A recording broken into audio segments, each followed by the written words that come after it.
आज की कहानी है गजराज व मूसक राज। प्राचीन काल में एक नदी के किनारे बसा नगर व्यापार का केंद्र था। फिर आए उस नगर के बुरे दिन। एक वर्ष भारी वर्षा हुई। नदी ने अपना रास्ता बदल दिया। लोगों के लिए पीने का पानी न रहा और देखते ही देखते नगर वीरान हो गया। अब वह जगह केवल चूहों के लायक ही रह गई। चारों ओर चूहे ही चूहे नजर आने लगे।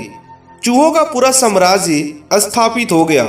चूहों के उस साम्राज्य का राजा बना मूसक राज चूहा।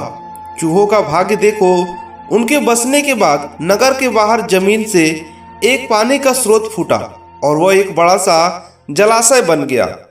नगर से कुछ ही दूरी पर एक घना जंगल था। जंगल में अनगिनत हाथी रहते थे। उनका राजा गजराज नाम का एक विशाल हाथी था। उस जंगल क्षेत्र में भयानक सूखा पड़ा। जीव जंतु पानी की तलाश में इधर उधर मारे मारे फिरने लगे। काफी भरकम शरीर वाले हाथियों की भी दुर्दशा हो गई। हाथियों के बच्चे प्यास से व्याकुल होकर चिल्लाने व दम तोड़ने लगे। गजराज खुद सूखे की समस्या से चिंतित था और हाथियों का कष्ट जानना था। एक दिन गजराज के मित्र चील ने आकर खबर दी कि खंडहर बने नगर की दूसरी ओर एक बड़ा जलाशय है। गजराज ने सबको तुरंत उस जलाशय की ओर चलने का आदेश दिया। सैकड़ों हाथी प्यास बुझाने के लिए डोलते डोलते चल पड़े। जलाशय तक पहुंचने के लिए उन्हें खंडहर बने नगर के बीच से गुजरना पड़ा।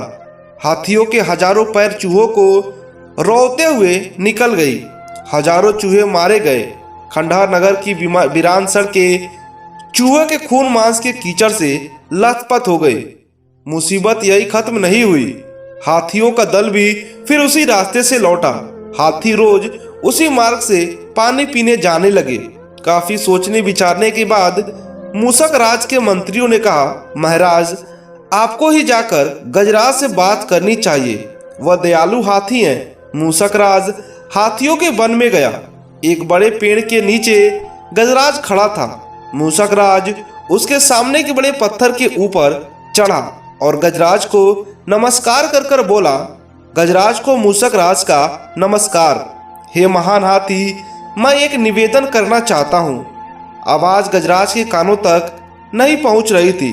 दयालु गजराज उसकी बात सुनने के लिए नीचे बैठ गया और अपना एक कान पत्थर पर चढ़े मूसक राज के निकट ले जाकर बोला, नन्हे मियाँ, आप कुछ कह रहे थे, कृपया फिर से कहिए। मूसक राज बोला, हे गजराज, मुझे चूहा कहते हैं। हम बड़ी संख्या में खंडहर नगर में रहते हैं। मैं उनका मूसक राज हूँ।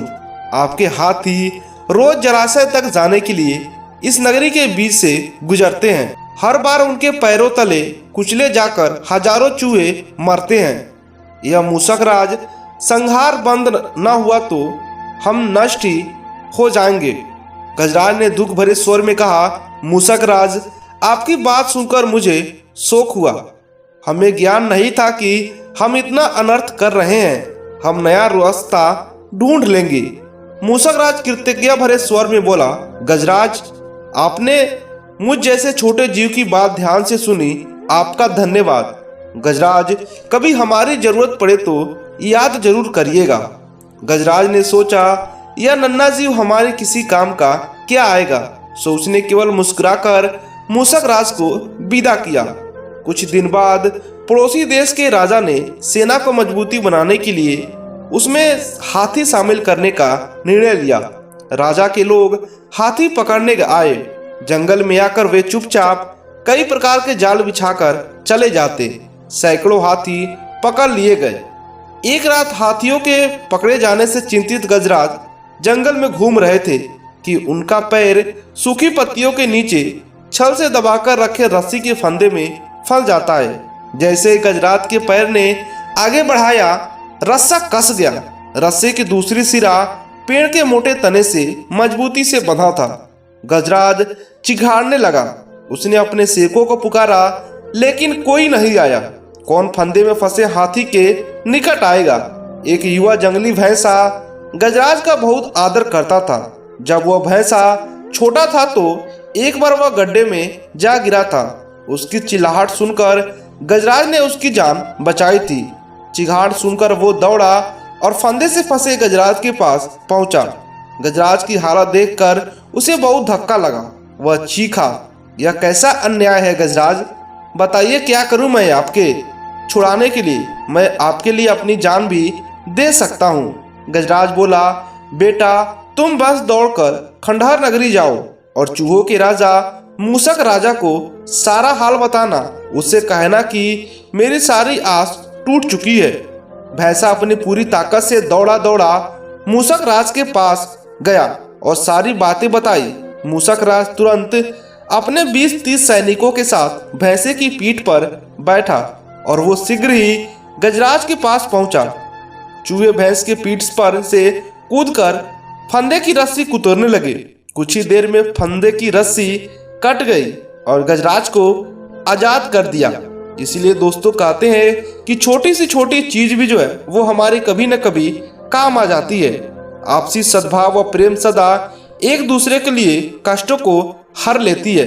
आपको यह कहानी कैसी लगी हमें नीचे कमेंट कर बताइएगा।